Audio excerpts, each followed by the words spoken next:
everyone, Lilu here. I'm here with Holaday. She's the author of Crafting a Magical Life. And actually the subtitle is Manifesting Your Heart's Desire Through Creative Projects. And she has all those little different tools and things that we can do, including creating our own pendulum. And I'm really intrigued about that one particularly because I thought for the longest time that some of us have it, some others don't. Can you tell us a little bit more about the pendulum and what it can be useful for? How do you use it in your own life and how we can create one? I know you describe it in your book, but if we can share that particularly for people looking for more information, that would be super, super juicy. Okay, great. Well, pendulums, they go back as far in history as you can read. They've been used to find water, was probably one of the primary uses, and for divination. What people wonder about pendulums is how it is that they move. Is it a magnet? Is it the gravity? Are you moving? Or you're moving your hand? I've heard people say, you're moving your hand. Yeah, you're trembling. You're making it move as you want it to. And my answer for them usually is, yes, my hand is probably moving. Because when you work with a pendulum, you're not working with, generally you're not trying to ask some spirit to tell you what's going to go on in your life. What you're doing is you're accessing your own subconscious. And our conscious and our subconscious often have difficulty communicating with each other. So this allows the subconscious, this little pendulum, allows the subconscious to come in and give us information. So yes, you ask a question and the subconscious, the answer is already there. The subconscious just accesses what you already know and then it says yes or no. And so it's really very simple the way they work. And what I find works best for me is to always state that I only want the truth, because one of the things that I know you can do with a pendulum is you can make it give you any answer you want. Just like if you throw your tarot cards enough times, you can get the answer you want with that too. So I always make a point of being in a state of acceptance and saying, I just really want to know the truth from my subconscious mind, and thank you for giving me that truth.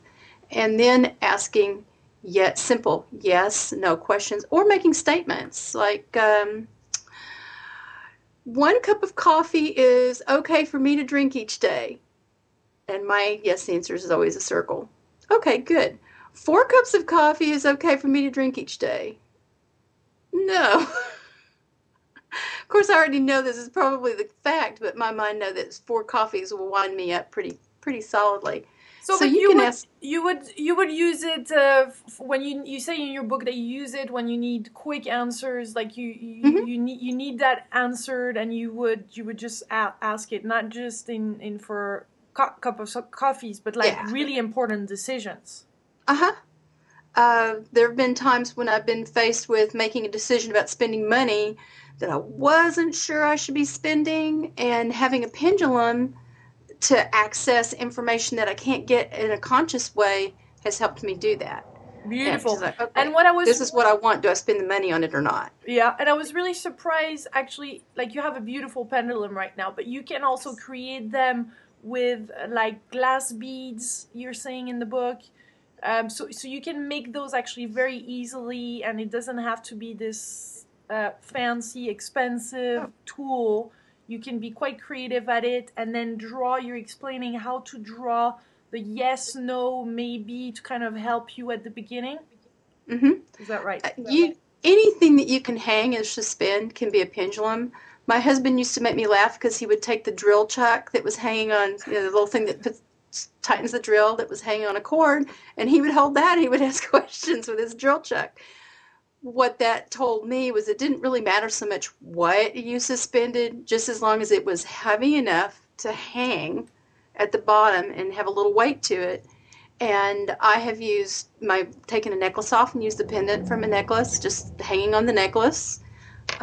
You hear people taking a wedding ring and suspending it from a thread when they're doing the baby showers and trying to figure out what kind of baby they're getting. You can go to the bead store and get a little bit of silk thread, a heavy bead, a couple of lightweight beads, and they don't even have the plastic may not be the best because it's too light, but anything that's glass or gemstone is going to be heavy enough, and most metal beads will be too, to have that weight that you need in order to get a good reading with a pendulum. So anything, it doesn't matter what it is, as long as it's heavier on the bottom and it spins well from the thread, you can use it. Now, when you're first starting to work with a pendulum, you can create a little grid on a piece of paper. You just draw a circle and a line, up and down line, and a circle around it. And you can do two things. You can say this up and down line is yes, and the sideways line is no, and the round is maybe. Or you can ask your pendulum and say, show me yes. And for me, my pendulum, every time I ask that question, it always makes a circle. Yeah. So that's always my yes. So I mark that yes on my grid. And show me no, it's up and down. So I know that for me, no is up and down on my pendulum, and I can mark my grid that way.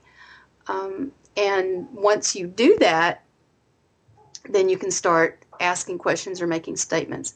I think sometimes I like statements a little bit better because it's going to give you a definite, if I say, I should spend $300 on a blouse, for example, my pendulum is going to give me a really clear reading whether or not I should do that.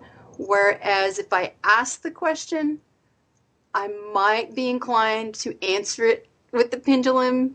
So, yeah, I think I should do that. Let's do it. So I like statements a little bit better, but everybody can find their own way. And sometimes the pendulums don't move very much when you first get them. When I first got my pendulum, I would ask a question and it would just barely move. And I would be watching it thinking, it's not working, it's not working. But the more I worked with it, the better it got. And now when I ask questions, usually I get really good swings. And if I don't get a big enough swing, I just say it bigger. Show me bigger with bigger swings, and I will usually get very quick results.